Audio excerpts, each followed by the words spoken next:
रीना सेजवाल। नमस्कार, मैं हूँ रीना सेजवाल और आप देख रहे हैं न्यूज नेटवर्क इंडिया।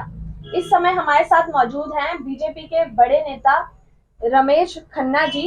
हम उनसे कुछ सवाल जवाब करेंगे। देखिए, हम जानने की कोशिश करेंगे रमेश खन्ना जी से कि ये जो चुनाव हो रहा है, इसमें आप प्रत्याशियों की तैयारी क्या रणनीति है और कौन से मुद्दे लेकर आप जनता के बीच में जा रहे हैं, और आप जो आम आदमी पार्टी जो कूड़े के ढेर को लेकर सवाल खड़ा कर रही है, उस पर बीजेपी का क्या जवाब है? देखिए, जहां तक कूड़े के पहाड़ का जिक्र कर रही है आम आदमी पार्टी, आज उसको 8 साल हो गए सत्ता में आए हुए। आज उसको रातों रात इन कूड़े के पहाड़ों का ध्यान आया। दिल्ली सरकार नगर निगम को एक अभिभावक के रूप में लेती है। किसी भी देश के अंदर जो नगर निगम होते हैं वो राज्य सरकारों के अंतर्गत होते हैं। अगर दिल्ली सरकार ने नगर निगम को उसके अधिकार का पूरा फंड दिया होता तो आज इन दिल्ली के अंदर ये कूड़े के पहाड़ नहीं होते। आपको बताते चलूं, आज दिल्ली में 11,000 मीट्रिक टन कूड़ा रोज इकट्ठा होता है। आप सोचिए, इतनी बड़ी दिल्ली के अंदर 11,000 मीट्रिक टन कूड़े का निष्पादन करना हो, उसके लिए कितना बड़ा इंफ्रास्ट्रक्चर चाहिए। लेकिन दिल्ली सरकार ने नगर निगम के लगातार फंड को रोका। यहाँ के कर्मचारियों को तनख्वाह तक नहीं मिलने पाती थी। इतना संघर्ष किया हमारे मेयर, हमारे चेयरमैन स्टैंडिंग कमेटी, हमारे नेता सदन, मुख्यमंत्री के आवास के बाहर कई दिनों तक धरने पर बैठे रहे, लेकिन उनके कान में जू तक नहीं लगी। मैं बहुत सीधे स्पष्ट तौर पर कहना चाहता हूं कि इन्होंने कई साल पहले दिल्ली नगर निगम पर कब्जा करने की एक योजना बनाई। उस योजना के अंतर्गत इन्होंने दिल्ली नगर निगम का फंड रोका, लोगों के अंदर भय व्याप्त करवाया। इन्होंने अपने अंतर्गत आने वाले नाले साफ नहीं किए। बरसातों में नगर निगम की सड़कों पर पानी इकट्ठा होता रहा। आज दिल्ली की जो जमुना है वो मैली है। अपनी बातों की तरफ इनका ध्यान नहीं है।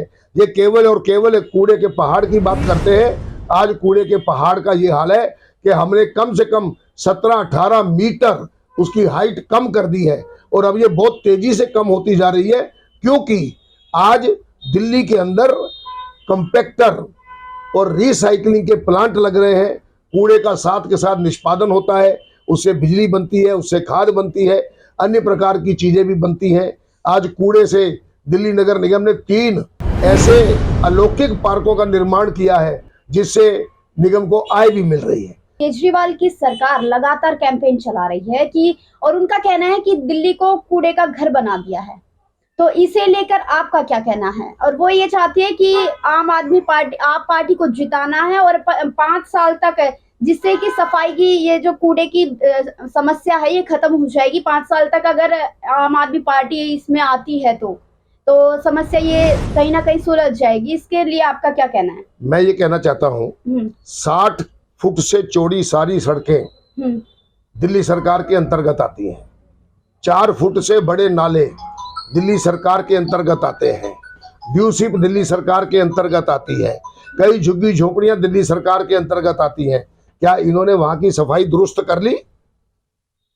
किस हालात पर, किस ग्राउंड पर ये कह रहे हैं कि इनके आने के बाद दिल्ली साफ हो जाएगी? दिल्ली तो साफ ही है, इनको पता है दिल्ली साफ है। बाकी जो कमी है उसकी दोषी ये सरकार ही है। इन्होंने कभी दिल्ली नगर निगम को उसका पूरा पैसा नहीं दिया, उसको पूरा फंड नहीं दिया, कर्मचारियों को पक्का नहीं होने दिया। इस प्रकार की कई कुचक्र, कोई कुनीतियां इन्होंने जो अपना रखी थी, उसका ये फल है। लेकिन दिल्ली साफ है, दिल्ली में कोई कूड़े के ढेर नहीं लगे। जो पहाड़ बने हुए हैं वो लगातार कम होते जा रहे हैं, और आने वाले 2-3 सालों में ये पूरी तरह समाप्त हो जाएगी। और सर, जेल मंत्री सत्येंद्र जैन को लेकर लगातार बीजेपी सीसीटीवी फुटेज वायरल करके एक नया मुद्दा बनाने का प्रयास कर रही है। क्या लगता है कि आपको क्या लगता है कि इससे फायदा होगा और जनता को यह समझा पाने में आप सफल होंगे कि आप पार्टी के नेता जेल के अंदर भी क्या करते हैं? देखिए, इसमें हमारे प्रयास की आवश्यकता नहीं है कि हम सफल होंगे या असफल होंगे। देखो, ये सत्यता है।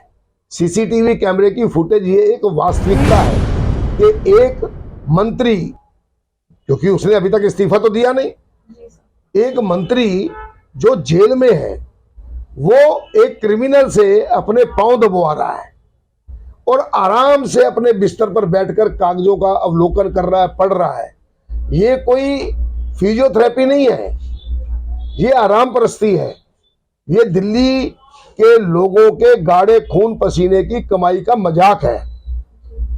तो हमें किसी को समझाने की जरूरत नहीं है, जनता बहुत समझदार है, वो क्लिपिंग देखती है, उसको समझ में आता है कि ये क्या तमाशा हो रहा है।